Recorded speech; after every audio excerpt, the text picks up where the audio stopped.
Hi guys, welcome back to home flavours. நம்ம இன்னைக்கு என்ன செய்ய போறோம்னு பார்த்தீங்கன்னா, வடி பிரியாணி தான் எப்படி வீட்லயே செய்யலாம்னு பார்க்கலாம் வாங்க. ஒரு டபரால எண்ணெய் வச்சுட்டு பட்டை, லவங்கம், ஏலக்காய், 2 பச்சை மிளகாய் போட்டு நல்லா பொரியட்டும். பொரிஞ்சதுக்கு அப்புறம் 4 வெங்காயத்தை நீள நீளமா கட் பண்ணி ஆட் பண்ணியிருக்கேன். அது நல்லா வதங்கினதுக்கு அப்புறம் ஒரு கைப்பிடி கொத்தமல்லி, ஒரு கைப்பிடி புதினா ஆட் பண்ணிக்கோங்க. அது நல்லா சுருங்கி வந்ததுக்கு அப்புறமேட்டு 3 ஸ்பூன் மிளகாத்தூள் ஆட் பண்ணியிருக்கேன். தனி மிளகாய் தூள் தான் ஆட் பண்ணியிருக்கேன். தேவையான அளவு உப்பு ஆட் பண்ணிக்கோங்க. நான் சிக்கன் கழுவும் போதே நான் வந்து மஞ்சத்தூள் ஆட் பண்ணியிருந்தேன். அதனால நீங்க பார்த்து மஞ்சத்தூள் எவ்வளோ 1/2 ஸ்பூன் ஆட் பண்ணிக்கோங்க போதும். நான் 1 கப் வந்து இஞ்சி பூண்டு பேஸ்ட் ஆட் பண்ணியிருக்கேன். நல்லா பச்சை வாசனை போகிற அளவுக்கு வதக்குங்க. இப்போ 1 கப் தயிர் ஆட் பண்ணிக்கோங்க. நல்லா புளிக்காத தயிராக பார்த்து எடுத்துக்கோங்க.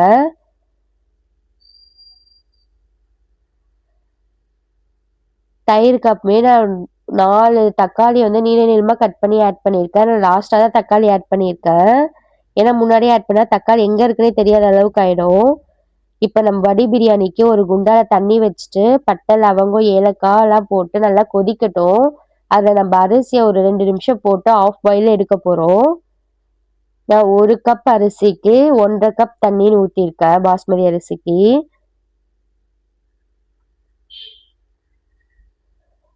தண்ணி நல்லா கொதிச்சதுக்கு அப்புறமேட்டு நம்ம சிக்கன் ஆட் பண்ணிக்கோங்க. சிக்கன் ஆட் பண்ணிட்டு நம்ம வடிச்சு வச்ச பிரியாணி அரிசியை நம்ம இது கூட ஆட் பண்ணிக்கலாம்.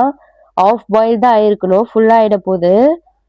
இப்போ நம்ம தோசை தவா வந்து அடியில் வச்சுட்டு அது மேலே ரப்பரா வைங்க. அதுக்கு மேலே ஏதாவது வெயிட்டான பொருளை எடுத்து வச்சுக்கோங்க.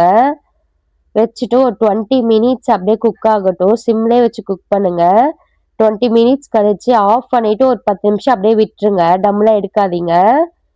இப்போ நம்ம எடுத்து பார்த்தா நம்மளுக்கு சூப்பரான பிரியாணி ரெடி ஆயிடுச்சு. இந்த வீடியோ உங்களுக்கு பிடிச்சிருந்தா லைக் பண்ணுங்க, ஷேர் பண்ணுங்க, கமெண்ட் பண்ணுங்க. மறக்காம சப்ஸ்கிரைப் பண்ணுங்க. Thank you all. ஒரு வாட்டி ட்ரை பண்ணிட்டு எப்படி இருக்குன்னு சொல்லுங்க.